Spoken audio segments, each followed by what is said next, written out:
আমার ছোট পুত্রকে আজ পর্যন্ত কোনো শিক্ষাই দিতে হয়নি। সে আমার মার কাছ থেকে যা শিক্ষা পেয়েছে তাতেই সে গড়ে উঠেছে এবং সে একটা মানুষের মতো মানুষ হয়েছে।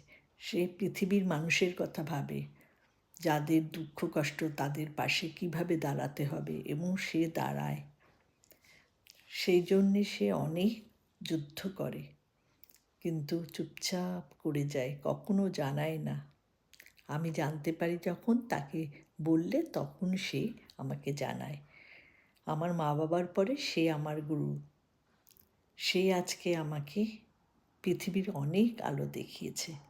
আমার প্রতিদেবতাও আমাকে তৈরি করেছে। আমার মা বাবার পরে এরা দুইজন আমার পাশে সবসময় গুরুর মতন দাঁড়ায়।